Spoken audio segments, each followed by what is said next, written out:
हंसते हंसते दर्द की नादियों को दिल से लगाना, हंसते हंसते दर्द की नादियों को दिल से लगाना।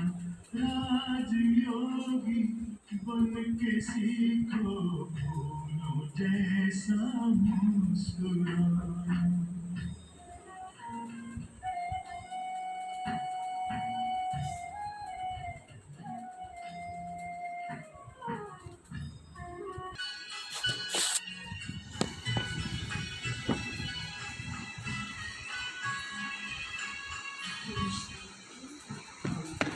ओम शांति। ओम शांति। आज प्यारे बाबा की 15 तारीख के महावाक्य हैं। बाबा बोले, मीठे बच्चे, तुम विकारों का दान दे दो तो राहु का ग्रहण उतर जाएगा।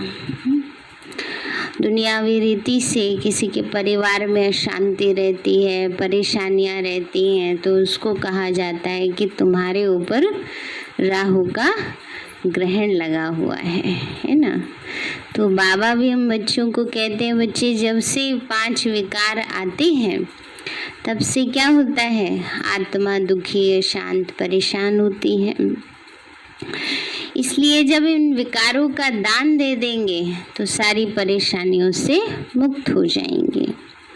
तो इसलिए आज बाबा हम बच्चों को यही बात समझा रहे हैं, मीठे बच्चे, तुम विकारों का दान दे दो तो राहु का ग्रहण उतर जाएगा। दे दान तो छूटे ग्रहण ना, दे दान तो छूटे ग्रहण। प्रश्न है, वृक्षपति बाप अपने भारतवासी बच्चों पर बृहस्पति की दशा बिठाने के लिए कौन सी स्मृति दिलाते हैं? वृक्षपति बाप माना शिव बाबा, जो सारे वृक्ष का बीज है, मालिक है। बाबा बोले, हे भारतवासी बच्चों, तुम्हारा आदि सनातन देवी देवता धर्म अति श्रेष्ठ था। तुम सर्वगुण संपन्न, 16 कला संपूर्ण थे। तुम मुझ सागर के बच्चे काम चिता पर बैठ काले हो गए हो, ग्रहण लग गया है ना। बाबा कहते हैं, बच्चे तुम बिल्कुल पावन थे ना, देवी देवता थे, 16 कला संपूर्ण थी। अभी क्या हुआ, काम चिता पर बैठ काले बन गए, ग्रहण लग गया। अब मैं तुम्हें फिर से गोरा बनाने आया हूँ।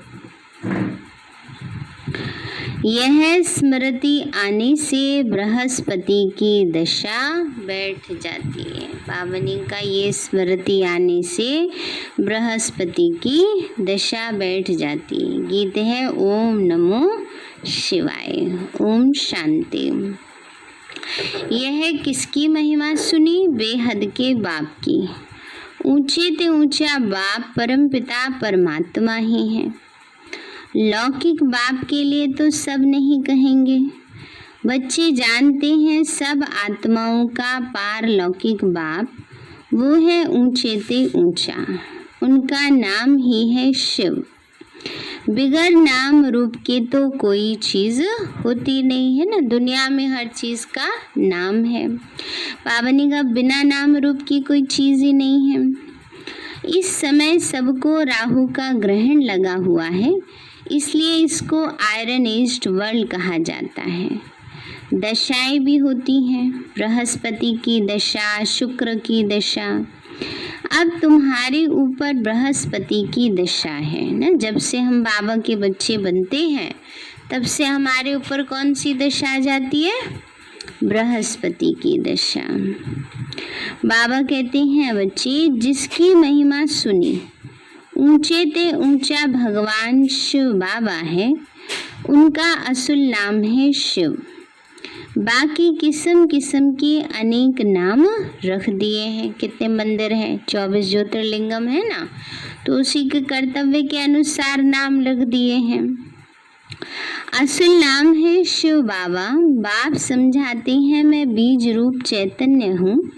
सत्य चित्त कहते हैं, फिर कहते हैं वो सुख का सागर है, आनंद और शांति का सागर है। महिमा सारी उस एक की ही है। भारतवासी महिमा गाते हैं, परंतु समझते तो कुछ भी नहीं। एकदम पत्थर बुद्धि हो गए है ना। बाबा ने कहा भारतवासी महिमा गाते हैं, परंतु जानते नहीं, जैसे पत्थर बुद्धि है। पत्थर बुद्धि किसने बनाया? किसने बना दिया? रावण ने बनाया। तो सतयुग में भारतवासी पारस बुद्धि थी।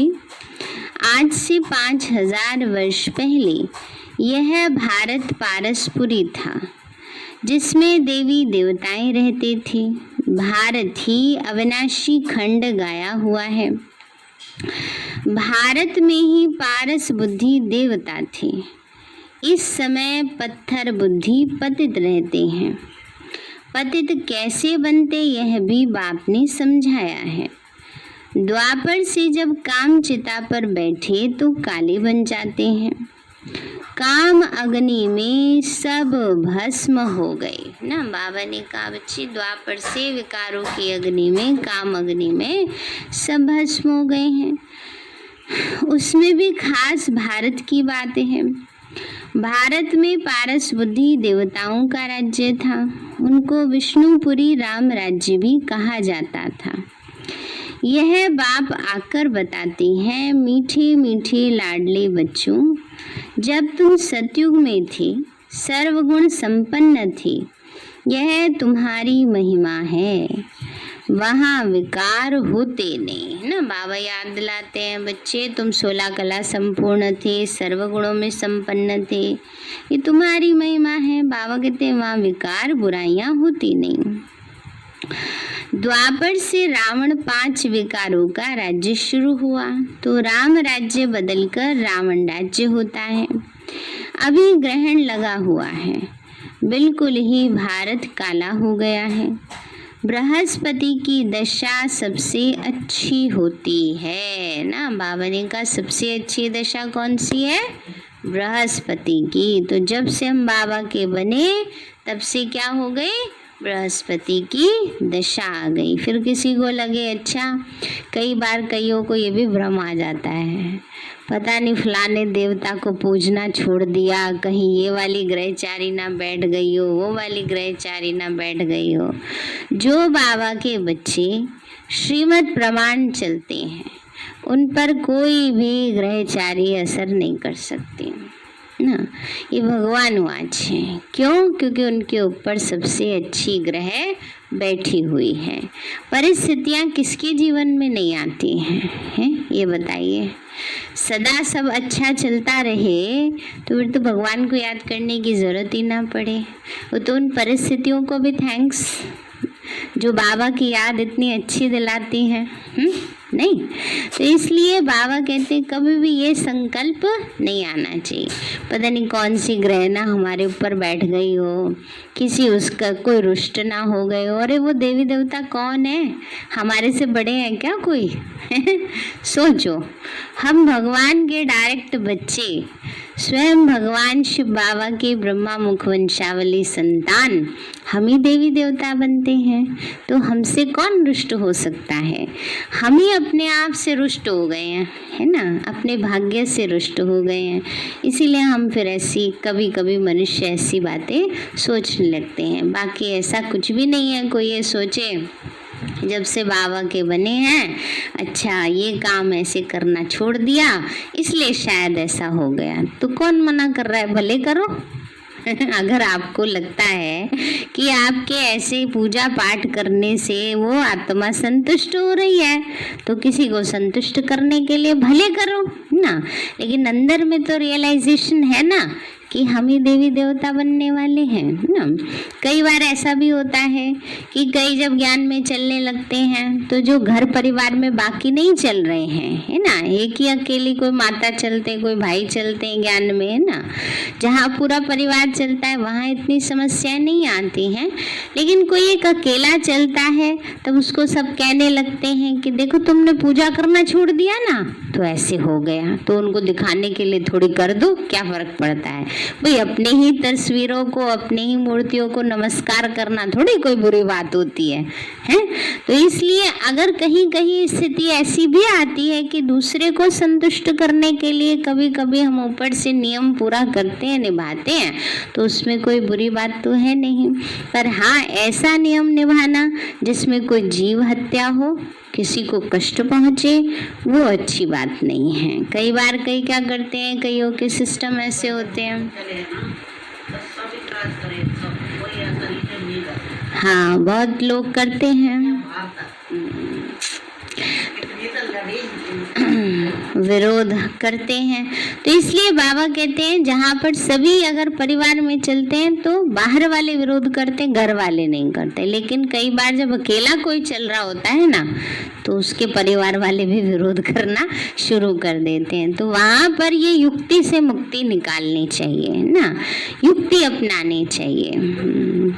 तो इसलिए बाबा कहते हैं बच्चे, बृहस्पति की दशा सबसे अच्छी होती है।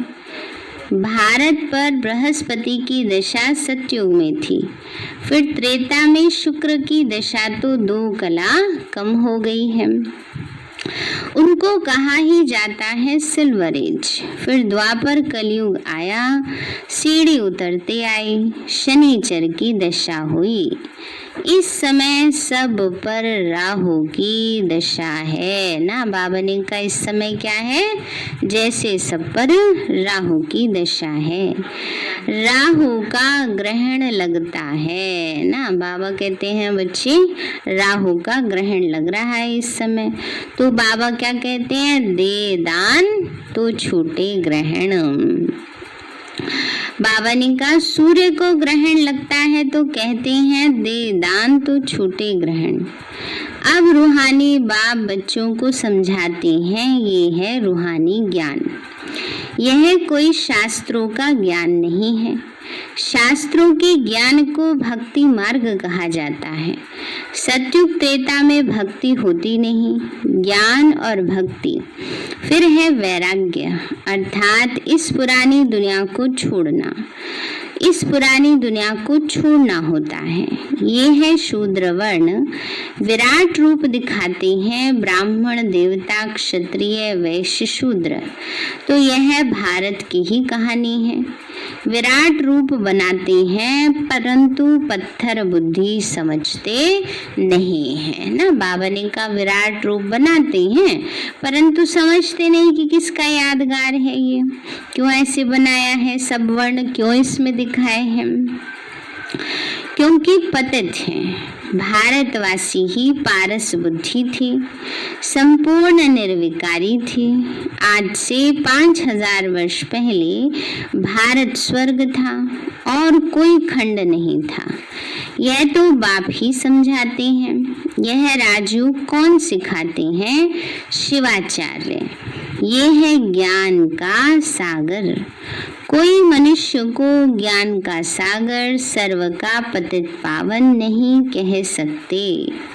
सर्व का लिबरेटर एक ही बाप है। बाबा ने कहा किसी मनुष्य को पतित पावन नहीं कह सकते हैं, सबका लिबरेटर छुड़ाने वाला एक शिव बाबा ही है।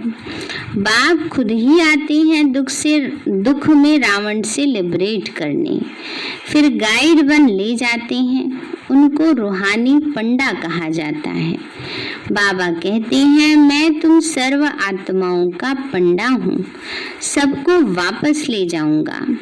मेरे जैसा गाइड कोई होता नहीं है ना। शिव बाबा ऐसा परफेक्ट गाइड है, एक्यूरेट है। बाबा कहते हैं मेरे जैसा गाइड तो कोई होता नहीं है। कहते भी हैं God father is liberator, guide blissful. सबके ऊपर रहम भी करते हैं क्योंकि सब सागर के बच्चे कामचिता पर बैठ जल मरे हैं। बाबा कहते इस समय सब ज्ञान सागर शिव बाबा के बच्चे कामचिता पर बैठकर जल मरे हैं। बाबा कहते बच्चे अब बाप फिर से आए हैं। वृक्षपति बाप आकर मनुष्य मात्र पर बृहस्पति की दशा बिठाते हैं। खास भारत और आम विश्व पर इस समय राहु का ग्रहण लगा हुआ है। तभी तो देखो ना सारे विश्व में कितनी अशांति है, दुख है, परेशानी है, क्योंकि सब पर राहु का विकारों का ग्रहण लगा हुआ है। बाबा कहते हैं बच्चे इस समय अगर ग्रहण उतारना है तो क्या करना पड़ेगा? विकारों का दान दे दो। तो मैं ही आकर भारत की खास और दुनिया की आम गति सदगति करता हूँ। तुम यहाँ आए ही हो पारस बुद्धि बनने। मोस्ट बिलव्ड बाप हुआ ना। बाबा कहते शिव बाबा क्या है? Most beloved. मोस्ट बिलव्ड का मतलब क्या होता है? सबसे प्यारा है। सबसे प्यारा नहीं बाबा, पोता ज्यादा प्यारा है बेटा ज्यादा प्यारा है, ऐसा तो नहीं है। कौन है सबसे ज्यादा प्यारा? सबसे बड़ा पोता बेटा एक ही है, शिव बाबा। वो सबको सब प्रकार का सुख देता है वो, है ना। इसलिए बाबा ने कहा मोस्ट बिलव्ड बाप हुआ, सब आशिकों का माशूक एक ही है। सब नेशन में लिंग जरूर बनाते हैं क्योंकि सबका बाप है। शिव के मंदिर भारत में बहुत हैं, जिसको शिवालय कहते हैं। रहने का स्थान तो सतयुग में है देवी देवता धर्म के मनुष्य, परंतु वह धर्म कब था, उनका राज्य कब था, यह तो पता ही नहीं है। सतयुग की आयु ही लंबी लिख दी है। बाबा कहते हैं बच्चे सतयुग की आयु ही इतनी लंबी लिख दी है जो याद ही नहीं रहता है। इन लाखों करोड़ों वर्ष बता दिया है। तो बाप बैठ समझाते हैं तुम्हारे ऊपर बृहस्पति की दशा बैठ रही है 21 जन्मों के लिए। वृक्षपति है ज्ञान का सागर पतित पावन, जिसको सब पुकारते हैं। तुम मात पिता हम बालक तेरे, सब उनकी महिमा करते हैं। तो बरोबर सतयुग त्रेता में सुख घनेरे थे, जबकि बाप हेवनली गॉड फादर है, स्वर्ग का रचयिता है, तो जरूर हम भी स्वर्ग में होने चाहिए। बाप समझाते हैं तुम सब स्वर्गवासी थे, अब नरकवासी बने हो। भारत का ही आदि सनातन देवी देवता धर्म है। जैसे कृष्ण धर्म के हैं वह कृष्ण धर्म के ही चले आते हैं। बाबा कहते तुम देवी देवता धर्म वाले अपने धर्म को क्यों भूले? बाबा कहते हैं तुम देवी कुल की आत्मा अपने धर्म को क्यों भूल गए? जबकि तुम देवी देवता धर्म के थे। तो बाप स्मृति दिलाते हैं तुम्हारा सबसे श्रेष्ठ धर्म कर्म था। अभी तुम नीच पापी कंगाल बन गए हो। तुम हो ही देवताओं के पुजारी, फिर अपने को हिंदू क्यों कहलाते हो? बाबा ही पूछ रहे हैं, अपने आप से पूछो कि जब देवी देवताओं के पुजारी हो, अब जैसे क्रिश्चियन है वो क्राइस्ट को मानते हैं, है ना, बौद्धी हैं वो महात्मा बुद्ध को मानते हैं, तो जो देवी देवताओं के पुजारी हैं वो किसको मानेंगे? उनका भी तो देवी देवता धर्मी होना चाहिए ना जो देवी देवताओं को मानने वाले हैं, पर अपने आप को क्या कहते हैं? हिंदू कहते हैं। तो बाबा कहते तुम ही क्यों भूल गए कि हमारा धर्म हिंदू है, सॉरी देवी देवता है। बाप स्मृति दिलाते हैं तुम्हारा सबसे श्रेष्ठ धर्म कर्म था। अभी तुम नीच पापी कंगाल बन गए हो। तुम हो ही देवताओं के पुजारी, फिर अपने को हिंदू क्यों कहलाते हो? भारत का ये क्या हाल हो गया? जो देवता धर्म के हैं वो विकारी बनने के कारण अपने को देवता कहलाते नहीं। बाबा कहते अभी इस पतित दुनिया का अंत है। महाभारत लड़ाई भी खड़ी है। भगवान आज हम तुमको सतयुग के लिए राजयोग सिखाता हूँ। भगवान तो एक ही है, हम उनके बच्चे शालिग्राम हैं। बाबा कहते हैं तुम जो पूज्य थे वही पुजारी भगत बन गए हो, है ना। अब याद दिला रहे हैं बाबा। ये सब ने बताया हम आत्मा है ना, लेकिन ये किसी ने नहीं बताया कि हम ही देवी देवता थे, है ना। ये बात किसने याद दिलाई? शिव बाबा ने हम बच्चों को याद दिलाई, है ना। राजा ही बता सकता है उसका बेटा राजकुमार है ना। तो ऐसे ही बाबा हमें याद दिलाते हैं, बच्चे तुम ही देवी देवता थे। तो बाबा ने कहा बच्चे तुम ही देवी देवता थे, तुम ही पूज्य थे, फिर पुजारी भगत बन गया, फिर से ज्ञान लेते हो पूज्य देवता बनने के लिए। फिर द्वापर में सो पूज्य सो पुजारी बन जाएंगे। तुम पूरे 84 जन्म लेते हो। जिन्होंने 84 जन्म लिए हैं वही आकर ब्रह्मा कुमार कुमारी बनेंगे। ब्रह्मा द्वारा आदि सनातन धर्म की स्थापना यह भी गाया हुआ है। प्रजापिता है तो बहुत बच्चे भी होंगे, वह तो जरूर यहाँ ही चाहिए। कितनी ढेर प्रजा है, इन ब्राह्मणों को ही फिर देवता बनना है ना। कितनी अच्छी बात बाबा ने हम बच्चों को बताई है कि हमें क्या बनना है, देवी देवता बनना है। तो बाप आकर शूद्र से बदल ब्राह्मण धर्म। बाबा कहते हैं बाप आकर शूद्र से बदल ब्राह्मण धर्म की स्थापना करते हैं। इस संगम युग पर ही आदि सनातन देवी देवता धर्म की स्थापना होती है। ये है कल्याणकारी संगम युग। इस लड़ाई को ही कल्याणकारी कहा जाता है। बाबा ने कहा ये लड़ाई कैसी है, कल्याणकारी है ना। तो बाबा ने कहा इस लड़ाई को ही कल्याणकारी कहते हैं ना। अब बाहर वाले सुनेंगे तो क्या कहेंगे ये कह रहे हैं लड़ाई भी कल्याणकारी है। बताओ, ये तो लड़ाई कराना चाहते हैं। तो इसलिए बाबा कहते हैं बच्चे जो मुरली की बातें होती हैं वो ज्ञानियों के लिए नहीं, वो तो बाबा के समझो सयाने बच्चों के लिए हैं कि जो महाविनाश के लिए परिवर्तन होना है तो कल्याण के लिए होना है। पुराना घर टूटेगा तो नया बनेगा ना। तो इस विनाश के बाद ही फिर स्वर्ग के गेट खुलते हैं। तुम यहाँ आए हो स्वर्गवासी बनने व विष्णुपुरी में चलने। तुम बच्चों पर अब अविनाशी बृहस्पति की दशा है। 16 कला संपूर्ण कहा जाता है, फिर 2 कला कम होती है तो शुक्र की दशा कही जाती है। सतयुग में बृहस्पति की दशा है, फिर त्रेता में शुक्र की दशा है, फिर नीचे गिरते आए हैं। मंगल की, शनिचर की, राहु की दशा भी होती है। जन्म जन्मांतर उल्टी दशाएं फिरती आई हैं। बाबा कहते हैं जन्म जन्म उल्टी दशाएं फिरती आई। अब कौन सी दशा है, पक्का? अपने मन और बुद्धि में बात हमें अच्छे से फिक्स कर लेनी है कि हमारे ऊपर और कोई दशा नहीं बैठ सकती। हम भगवान के बच्चे हैं। हमारा कल्याण में भी कल्याण समाया है, हमारा कभी अकल्याण हो ही नहीं सकता है। इसलिए क्योंकि हमारे ऊपर बृहस्पति की दशा है।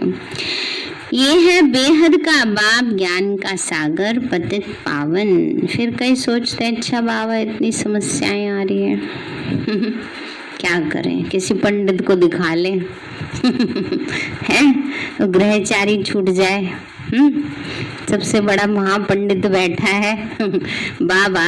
अब उसने कह दिया बच्चे तुम्हारा कल्याण हुआ पड़ा है, तो फिर कोई अकल्याण हमारा कैसे कर सकता है। बात क्या है, निश्चय की बात है ना। क्योंकि जितनी दृढ़ता हम अपने अंदर ले आएंगे उतना वो बात सहज ही पास हो जाएगी। तो बाबा कहते हैं बच्चे यह बेहद का बाप, ज्ञान का सागर, पतित पावन है। वही तुम्हारा बाप भी है, शिक्षक भी है, सदगुरु भी है। बाकी सब हैं झूठे, किसी की सदगति कर नहीं सकते। इसको कहा जाता है विशेष वर्ल्ड, वो है वाइसलेस वर्ल्ड। अब विशेष वर्ल्ड में सभी बहुत दुखी हैं। विशेष माना विकारी दुनिया, वाइसलेस माना निर्विकारी दुनिया।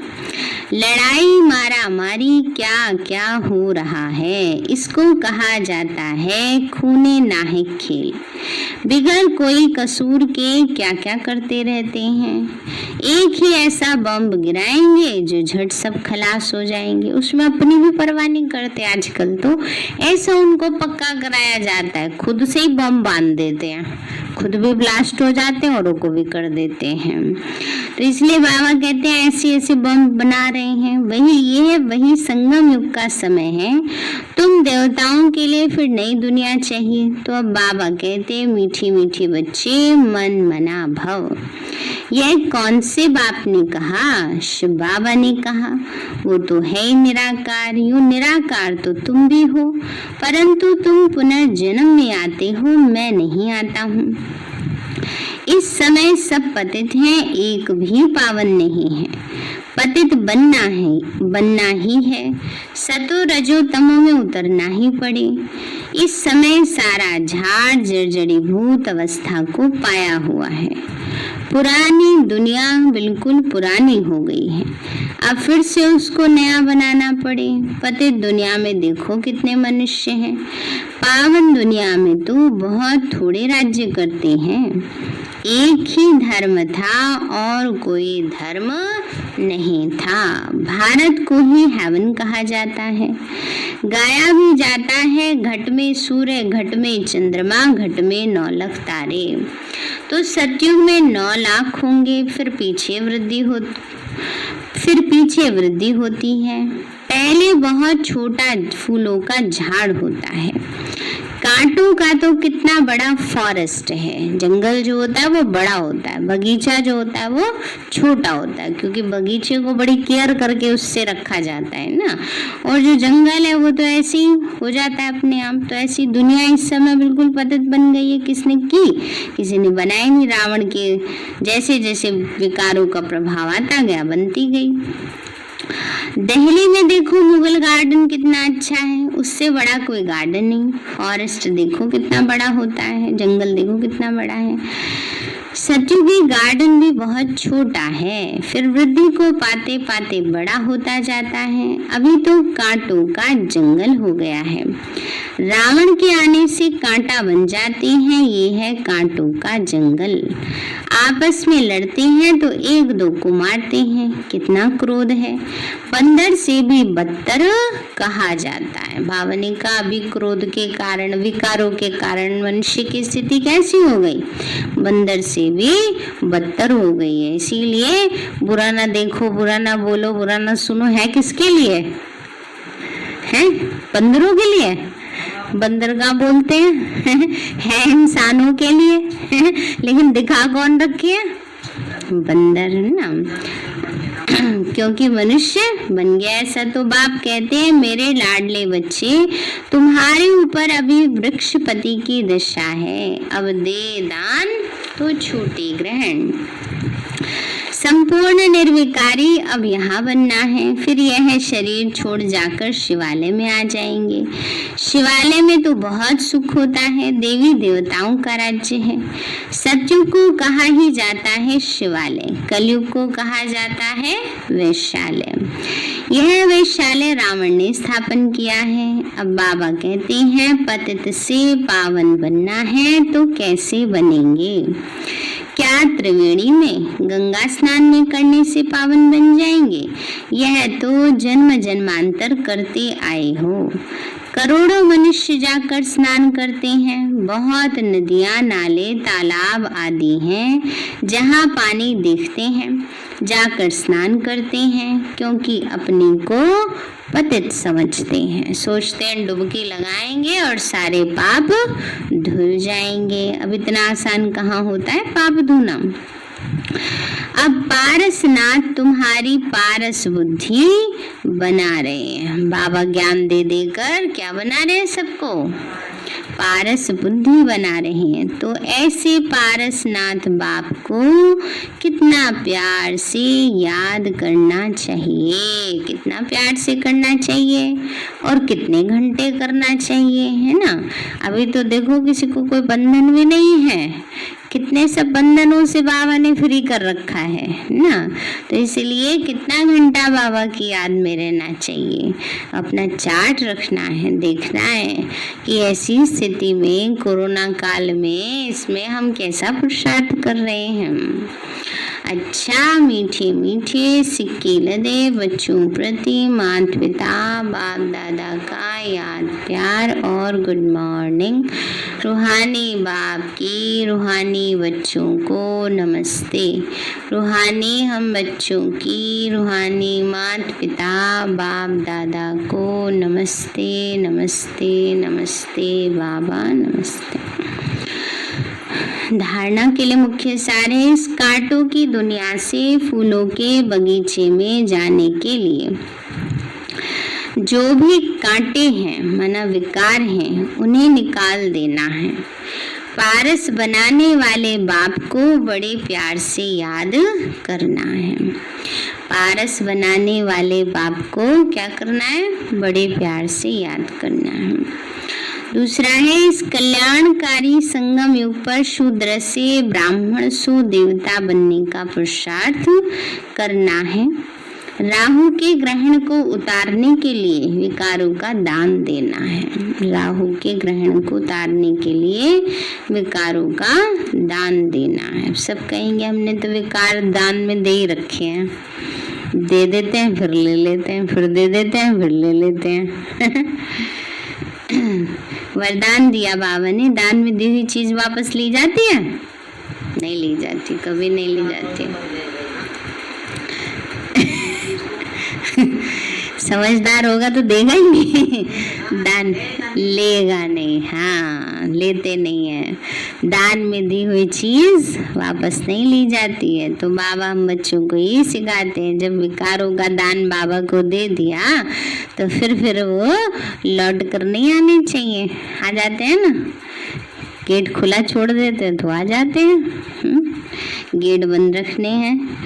वरदान दिया बाबा ने, संगठन में एक मत और एक रस स्थिति द्वारा सफलता प्राप्त करने वाले सच्चे स्नेही भव। बाबा बोले संगठन में एक ने कहा और दूसरे ने माना, ये है सच्चे स्नेही का रिस्पॉन्ड। दुनिया में भी कहते हैं ना, एक ने कहा दूसरे ने मानी, नानक कहे दोनों ज्ञानी। तो ये ज्ञानी की योगी आत्माओं की निशानी है।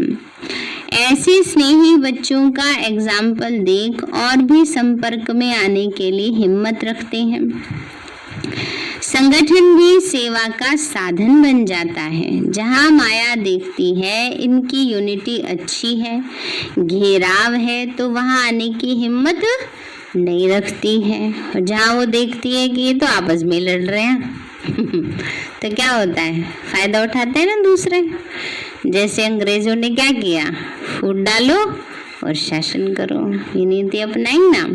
तो बाबा कहते हैं सिंह हमारा संगठन का किला बहुत मजबूत होना चाहिए। एक ने कहा दूसरे ने माना ना। तो एक मत और एक रस स्थिति के संस्कार ही सतयुग में एक राज्य की स्थापना करते हैं। स्लोगन है, कर्म और योग का बैलेंस रखने वाले ही सफल योगी हैं। कर्म और योग का बैलेंस रखने वाले ही कौन है, सफल योगी हैं। सारे हैं मीठे बच्चे, तुम विकारों का दान दे दो तो राहु का ग्रहण उतर जाएगा, दे दान तो छूटे ग्रहण। प्रश्न है, वृक्षपति बाप अपने भारतवासी बच्चों पर बृहस्पति की दशा बिठाने के लिए कौन सी स्मृति दिलाते हैं? बाबा बोले, हे भारतवासी बच्चों, तुम्हारा आदि सनातन देवी देवता धर्म अति श्रेष्ठ था। तुम सर्वगुण संपन्न 16 कला संपूर्ण थे। तुम मुझ सागर के बच्चे कामचिता पर बैठ काले हो गए हो, ग्रहण लग गया है। अब मैं तुम्हें फिर से गोरा बनाने आया हूँ। यह स्मृति आने से बृहस्पति की दशा बैठ जाती है। गीत है ओम नमो शिवाय। ओम शांति। कल ORC में प्रोग्राम है तो सभी YouTube पर उसको देख सकते हैं, है ना। जाने की परमिशन अभी नहीं मिली है। सभी अपने फ़ोन में YouTube पर उस प्रोग्राम को देख सकते हैं। सोलर प्लांट का वहाँ पर उद्घाटन होगा। सबसे बड़ा सोलर प्लांट वहाँ पर लगा है, उसका उद्घाटन होगा। और मधुबन से ब्रजमोहन भाई जी और नीलू दीदी आएंगी। नीलू दीदी सभी जानते हैं ना कौन है, जो गुलजार दादी जी के साथ रहते थे। तो क्योंकि दादी जी, गुलजार दादी जी हमारी दिल्ली वाली दादी थी, है ना, बाबा वाली दादी और दिल्ली वाली दादी, है ना। तो इसलिए क्योंकि मधुबन में तो दादी जी के निमित्त भोग लगा ही, तो कल दादी जी के निमित्त दिल्ली वालों की तरफ से भी सबके बाबा को भोग भी स्वीकार कराया जाएगा और सोलर प्लांट का भी उद्घाटन किया जाएगा। तो सभी अपने अपने स्थानों पर फ़ोन में YouTube पर देखना। और माताओं की भट्टी का लिंक भेजा था कि सभी ने क्लास की थी, नहीं की। माताओं की भट्टी भेजा था ना फ़ोन में। माताओं की भट्टी 2 दिन की थी, 12 और 13 को। जब भी कोई भट्टी के विषय में बताया जाता है तो अब तो कहीं जाना आना नहीं है, घर में बैठकर तो कर सकते हैं ना, जितना समय सफल होता। हाँ जी, चलो भी। हाँ जी, सवेरे वही उसी समय आता है वैसे तो, जिस समय वहाँ प्रोग्राम चल रहा होता है 11 बजे के करीब YouTube में आ जाता है। जो खोलते रहते हैं ORC का, उनके में अपने आप ही लिंक आ जाता है। वैसे लिंक भेज भी दिया जाएगा ना, जो भी ग्रुप बने हुए हैं WhatsApp पे उनमें भेज दिया जाएगा।